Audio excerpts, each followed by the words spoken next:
Caleb's wheelchair rolled smoothly over the new ramp as he reached the front door, the evening sun warming his arms. His mother, Sarah, stood nearby with a tired smile, one hand resting on the wooden railing they had finished painting just the night before. The ramp had taken 2 weekends to build simple pine boards, sealed properly, with matching stain to blend with the porch. It wasn't extravagant. It was necessary. The neighborhood was quiet. Lawns trimmed, driveways swept. A few doors down, someone was grilling. It was the kind of place where nothing ever really happened, and that was how most liked it. But somewhere behind those curtains and neatly trimmed hedges, someone had been watching. Not out of concern. Out of disapproval. The envelope was waiting. In the mailbox that Monday afternoon, white, unmarked except for the HOA's name, printed in the top left corner. Sarah opened it without much thought. Her expression didn't change as she read it. Not right away. Dear homeowner, it began. The recent addition to your property constitutes a violation of the aesthetic guidelines. Section 4.3, and must be removed within 10 business days. She read the sentence twice. 10 business days. Removed. Her hands tightened around the paper. She turned toward the house where Caleb was coloring at the kitchen table, blissfully unaware that his way into and out of his home had just been deemed ... offensive. That evening, she called the number listed in the letter. No one answered.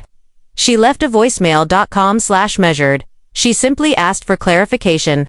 The next morning, the response came not through a return call but through a new letter, slid into the doorframe without a knock. It stated, fines would begin after the deadline. $100 per day. No exceptions. Sarah reread it at the dining table.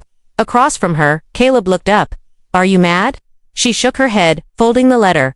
Not mad, buddy, just thinking. That night, she pulled out the HOA handbook. It was a thick packet, filled with vague phrases and broad definitions. The section they cited didn't mention ramps at all. It mentioned non-conforming modifications and alterations affecting neighborhood harmony. No definitions, no examples. She searched for anything that addressed accessibility. Nothing. She checked federal housing codes, the Americans with Disabilities Act, the Fair Housing Act. She highlighted annotated printed cases. She wasn't doing this out of rebellion. She was doing this because they were wrong. Outside, porch lights flicked off one by one. But in the dark corner of the street, a silhouette lingered near a mailbox. A camera clicked softly. A shutter closed. And the next morning, Sarah found another letter. This one included photos. From the street. From the sidewalk. One taken in the early morning, judging by the shadows. No signature, just another warning. She looked at the picture.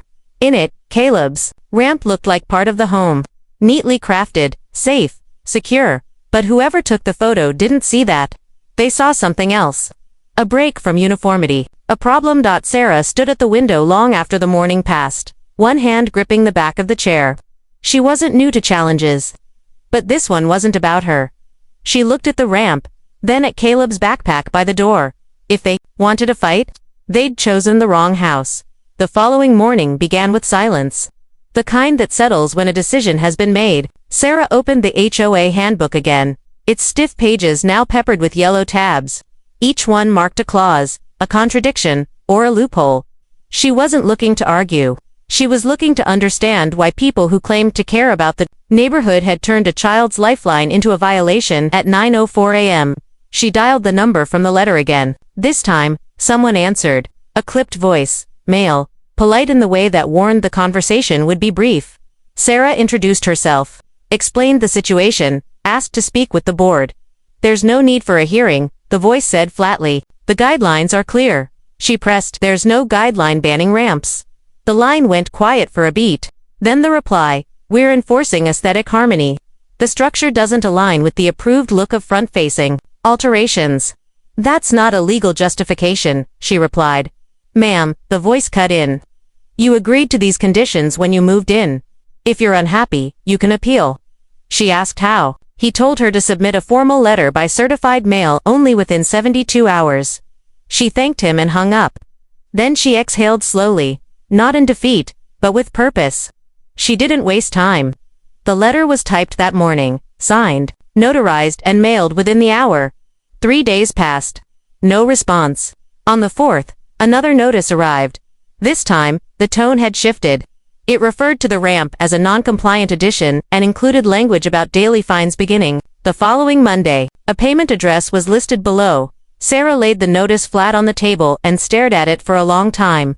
Across the table, Caleb was drawing again, this time sketching the ramp in crayon, complete with stick figures rolling down happily. She looked at his picture, then back at the notice. She took a photo of both the next day.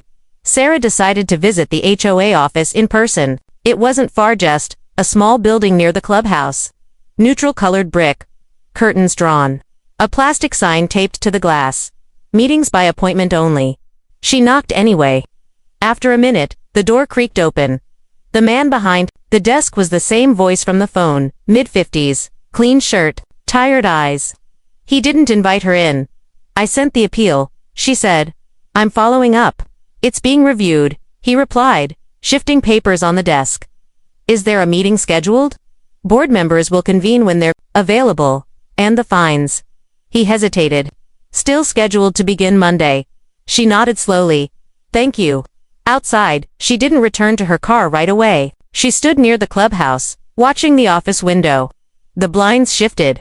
Someone was watching her, at home. She created a folder. Inside it, she placed every letter, photo, voicemail, and email related to the ramp.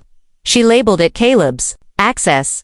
Later that evening, while watering the flowers, she noticed something new. The ramp had been marked. A small white chalk X was drawn on the bottom, step faint, quick but deliberate. She looked around, nothing but quiet houses and trimmed hedges. The message was clear. This wasn't just about rules anymore. And the board had no idea she was documenting everything. 2 days before the fines were set to begin, Sarah received a new letter, but this one didn't come from the HOA office. It was left at her doorstep in a plain envelope, hand-delivered. Inside, a single printed page with a short message. "Rules are rules? Don't make this harder than it needs to be." No name, no return address. But the paper smelled faintly of cologne. Someone had delivered it in person. Someone who knew they wouldn't be seen. Sarah didn't show it to Caleb. Instead, she slid it into the folder labeled Caleb's access, now thicker than the HOA handbook itself. She placed the envelope alongside the photographs, call logs, and her copy of the ADA. Then, she opened a secure folder on her computer. What was once a mother's quiet frustration had grown into something far more deliberate. She wasn't just defending a ramp. She was preparing a case. That night, she installed a security camera on the front porch. She didn't want a confrontation. She wanted clarity and evidence. If someone else came to mark her ramp again, she'd know. The next morning, as Sarah walked Caleb out to the school bus, she noticed something strange. A black SUV parked further down the street. Not unfamiliar in the neighborhood, but this one didn't move. The windows were tinted. She kept her eyes on it as she waved Caleb off. Only after the bus disappeared around the corner did the SUV roll slowly forward and turn away. The day passed without incident. But the next evening, just after sunset, someone knocked on the door. Sarah opened it slowly. On her porch stood a woman in a navy cardigan, holding a clipboard and wearing a forced smile. "Mrs. Adler?" she asked. Sarah nodded cautiously. "I'm with the HOA compliance team. Just doing a follow-up inspection." Sarah raised an eyebrow. There was no notice of inspection. The woman's expression remained calm. "This is informal. We've had some concerns from nearby residents."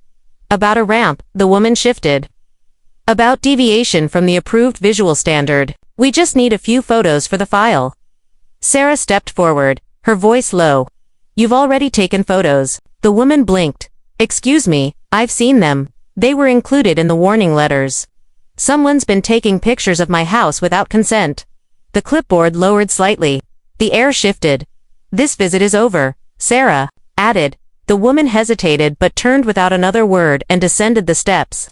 As she walked toward the sidewalk, Sarah caught a flash from across the street, a porch light flicking on, then off. A neighbor, watching, or signaling. Sarah closed the door. She walked straight to the porch camera footage from the day before. She rewound until she saw the SUV, zoomed in, still too grainy to see the plates. But the same shape, the same window, tint. She paused the frame. This wasn't just about a ramp, something inside the board. Someone had taken this personally. She reviewed the compliance letter again, noting the language carefully. It didn't match the earlier notices. The phrasing was more casual. the formatting slightly off. No HOA seal, just a clipped signature. It hadn't come from the HOA office. That night, Sarah began drafting a different kind of letter. Not an appeal, not a complaint, it was addressed to the U.S. Department of Housing and Urban Development. The violations she was documenting weren't about wood and nails. They were about a system targeting a child with needs and a parent who had the nerve to push back, and now, with the fines scheduled to start in less than 48 hours, she was ready to push harder. The fines began on schedule. Sarah received no confirmation, no final warning, just a cold invoice emailed the following Monday morning. The subject line was clinical, non-compliance penalty assessment, invoice number 37,721. The total, $100. Underneath, in fine print, a statement of intent. This fine will continue to accumulate daily until the structure is removed or brought into aesthetic compliance. There was no signature. No name. Just the initials, HPCTHO HOA Property Committee. Sarah read it twice, then closed her laptop. Her hand hovered over the phone, not to make a call, but to hit record. She needed more than letters now. She needed voices. By the afternoon, she received a second envelope, this time physically mailed and stamped. Inside was a new list of required modifications to the ramp. The board now demanded that the wood be painted a specific shade of neutral brown, and that the railings be trimmed to reduce visual contrast with the surrounding landscaping. She stood outside in the fading light and looked at the ramp. It matched the porch, it matched the trim. It was clean, neat, safe, it matched everything except someone's definition of control. Later that evening, Caleb noticed it first, a sticky note taped to the mailbox, nearly blending into the paint. In shaky handwriting, it read, "You don't belong here if you can't follow rules." Sarah didn't flinch. She peeled it off, folded it, and placed it into the folder. She didn't say a word about it to Caleb, but her fingers lingered on the edge of the paper, longer than they should have. That night, the porch camera captured someone walking past the house just after midnight. They didn't stop, but their head turned toward the ramp, then away. The next day, Sarah posted on the neighborhood's private forum. She didn't name names. She didn't even mention the ramp. All she asked was a question. Have you or someone you know ever received a notice that didn't seem quite right? She expected silence. Instead, what followed were 37 comments in the span of 4 hours. Some shared similar stories over a fence 1 inch too high, a garden gnome deemed unwelcoming, a Christmas wreath that hung too long. Most were anonymous. Some, clearly afraid. A few warned her to stop stirring up trouble. She read every one. She responded to none. By evening, a private message landed in her inbox. No name, no profile picture. Just a message, "You're not the only one. Check your back porch steps tonight." She froze. It was too specific to be coincidence. She slipped on her shoes and stepped into the backyard. The air was heavy, quiet, and there, placed neatly beneath the last step, was a flash drive in a clear sandwich bag. She brought it inside, inserted it into her laptop, and waited. Inside were 2 folders. One contained audio recordings. The other documents, board minutes, internal messages, and a transcript of a meeting that had never been made public. In that meeting, the HOA president described the ramp not as an access issue, but a visual disruption, and suggested subtle pressure might encourage the family to reconsider their design. He had laughed when he said it, and they had recorded it. Sarah leaned back in her chair, the glow of the screen lighting her face. They thought she was alone. They thought she'd fold, under quiet pressure. But someone inside their circle had just handed her the match she needed to burn their playbook. For the first time in weeks, Sarah slept through the night. Not because the problem was gone, but because she now held something concrete, something undeniable. The recordings from the flash drive weren't loud or dramatic. They weren't threatening. In the obvious sense, that made them worse. The voices were calm, rehearsed, the laughter was soft. But what they said between the lines revealed everything. She listened to them again the next morning. This time while sipping coffee at the kitchen table. Across from her, Caleb worked on a science project, unaware that his mother was now holding evidence that could force the board to their knees. By midday, Sarah had compiled a timeline of events, carefully matching each notice to the corresponding meeting transcript and board action. The violations weren't random. They followed a pattern: slow escalation, strategic wording, deliberate exclusion of meeting minutes from public records. The fines weren't just for they were tools of quiet coercion. That afternoon, She reached out to a former neighbor who'd moved away 2 years prior, someone who had once been on the HOA board. His name was Richard. His response came within an hour. A short message. Resigned over situations like this. They cover themselves well, but I'll talk. Sarah asked if he'd be willing to go on record. He didn't reply immediately. Later that evening, Sarah posted a new message in the community forum. A question this time. But a statement. Our HOA has repeatedly enforced regulations without transparency or legal grounds. If you've been pressured or fined unfairly, know this, they're being investigated. You are not alone. Within minutes, the comment thread exploded. Stories poured in paint colors that were approved and later reversed, ramps denied under non-standard architecture, solar panels forced to be removed even after permit approval. Each comment read like another log on a fire that had been smoldering just beneath the surface for years. Then came the pushback. A user with the name Board Advocate 87 commented, "You've been warned. Keep poking the bear and you'll regret it." Others tried to dismiss the concerns. We all agreed to this. It's not personal, it's about protecting property value. Maybe people just want rules enforced for once. But those voices were outnumbered. And then someone posted the audio clips. Sarah hadn't released them yet, but someone had. Maybe the same person who left the flash drive. Maybe someone else. Either way, the files were public now. The president's voice rang clear through every speaker in the neighborhood. It's not about the ramp. It's about setting an example. If we let this go, others will start pushing boundaries. They'll break the aesthetic. Then where are we? There was no anger in his voice, just smug certainty. It wasn't the kind of thing that could be explained away. The next day, the local news van parked outside the clubhouse. A reporter stepped out, straightened his blazer, and approached the office door. It remained locked, but the camera kept rolling. Residents began gathering nearby, quiet at first, watching. Whispering by evening, a neighbor left a covered dish on Sarah's porch. No note, just a small kindness. And late that night, Richard finally replied to her message. "I'm in. I have documents. Meeting notes that never made it into the public records. I also have one thing they don't want you to see: the vote breakdown. They didn't just target you. They took a vote to do it." Sarah closed the message and looked out over the dark street. Lights were on in houses that were usually dark. People were waking up. And the ones who'd pushed her into silence. They had no idea how loud it was about to get. 2 days after the audio leak, the neighborhood didn't feel the same. The morning air was unusually still. Fewer people walked their dogs. Lawnmowers remained silent. Some porch flags had been taken down. Sarah stepped outside with her coffee and noticed it immediately. The tension wasn't imagined. It was thick, uncomfortable. The board hadn't issued a public statement, but their silence spoke louder than any response. Across the street, a woman she'd never met gave her a nod. It wasn't friendly, but it wasn't cold either. It was the look of someone who'd finally seen something they couldn't unsee. Later that afternoon, Caleb came home from school with a drawing in his backpack, a group of kids, all lined up, each on a ramp like his. Over the picture, his teacher had written, inspired by Caleb's story, "We had a great discussion today." Sarah smiled faintly. Something was spreading, something the board hadn't anticipated. A story no longer confined to threats and warnings. People were beginning to take sides. That same evening, the HOA sent out its first official communication since the recording leak. A terse email, carefully worded. The HOA board is aware of recent unauthorized disclosures and social media activity. We are reviewing internal policies and will address community concerns at the next board meeting. Please refrain from speculative discussions that may violate community harmony. No apology. No denial. Just a defensive shuffle in legal tone.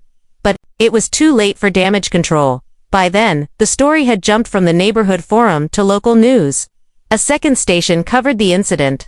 The clip included the voice from the recording and footage of the ramp. A small feature. Barely 3 minutes. But enough to light up inboxes across the state.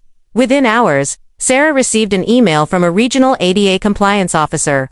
The subject line was simple. Request for statement accessibility interference. She agreed to a phone interview the next morning. As she prepared her documents that evening, her phone buzzed again. Another message from Richard. "I've got the minutes. The ones they never filed publicly. They knew it was illegal." There's a paragraph where one member raised concerns about ADA compliance and was told to stay quiet or step down. "I'll send it tonight." True to his word, the documents arrived just before midnight. Scanned PDFs. Some pages marked confidential. Others highlighted by hand. Sarah read them carefully, piecing together the pattern. The board had been manipulating language for years, modifying enforcement selectively, applying aesthetic codes to silence anything they couldn't control. Her ramp wasn't the first, it just happened to be the one they pushed too far. By sunrise, she had built a new file, titled Formal ADA Complaint, HOA Violation Submission. It included every letter, every fine, every photograph, and now sworn statements from Richard and 2 other neighbors who had finally come forward. She uploaded the documents to the federal complaint portal and clicked submit. The next morning, a manila envelope appeared in her mailbox. No return address. Inside was a single photograph, the ramp, taken from across the street. But this time, there was something new. A bright red line had been drawn across the ramp in permanent marker, like a target. Below it, a note. Enjoy it while you can. Sarah didn't panic. She didn't flinch. She walked inside, placed the photo on the dining table, and turned on the voice recorder. Because now, every step was documented, and the people hiding behind community guidelines were about to meet the federal government face-to-face. The certified letter arrived 3 days after Sarah filed the complaint. It bore the seal of the U.S. Department of Housing and Urban Development. Inside was a confirmation of receipt, along with the formal case number and the name of the investigator, assigned. Sarah read every word twice. This wasn't a threat anymore. It was a case. A legal one, and it was active. She scanned the letter and forwarded it to Richard. His reply was almost immediate. This is it. They're not going to recover from this. And they didn't. That same week, the HOA board tried to hold a meeting at the clubhouse, unannounced and closed to residents. But someone inside leaked the location. Within 30 minutes, over 24 neighbors showed up and stood quietly outside, waiting. Some filmed, others just stood with their arms crossed. The doors remained locked. Inside, tensions boiled. The board president, Frank, insisted on silence. No discussion of the recordings. No response to media. Just weather the storm. One board member Elaine refused. She stood, placed her HOA badge on the table, and left without a word. By that evening, her resignation had been posted publicly. The next morning, another followed and then another. Within 72 hours, only 2 board members remained, Frank and a man named Robert, both refusing to step down. But now, they were surrounded by smoke. The local news outlet had requested an interview. When Frank declined, they published a story anyway, featuring the timeline of complaints, the secret board votes, and the internal notes Richard had provided. They even included an audio clip where Frank referred to the ramp as visual pollution. The term spread like fire. It made the headline of a national blog focused on housing discrimination. Advocacy groups picked it up.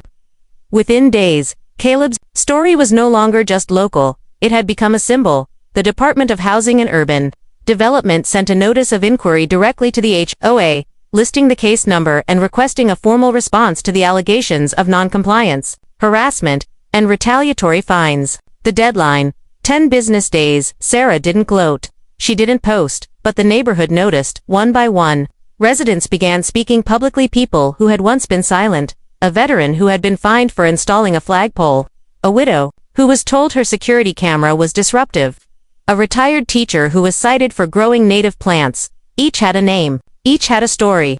And now, they had permission to speak. The HOA clubhouse remained dark. Its windows shuttered.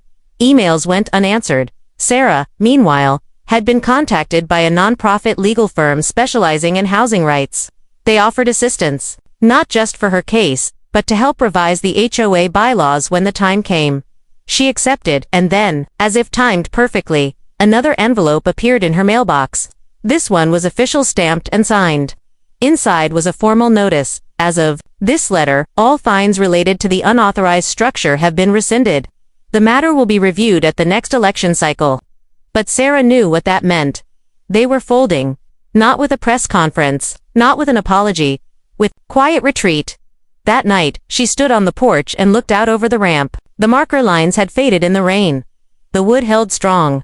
And at its base, Caleb had added a new detail with chalk 4 stick figures standing on a ramp, holding hands. The sun was setting behind them, and in the coming days, the HOA board would face something they'd never anticipated, not lawsuits or fines, but a community that no longer feared them. Weeks passed. The board remained silent, shrinking into their homes while the rest of the neighborhood cautiously returned to life. Kids rode bikes again. Conversations returned to porches. But beneath the surface, something had shifted permanently. The ramp remained untouched, no more warnings, no chalk marks, no veiled threats, just a structure, firm and weathered. Built not from defiance but from necessity and care. At the next HOA election, turnout was record-breaking. Some neighbors who hadn't voted in years lined up early at the community center. The mood wasn't angry, it was focused. Organized.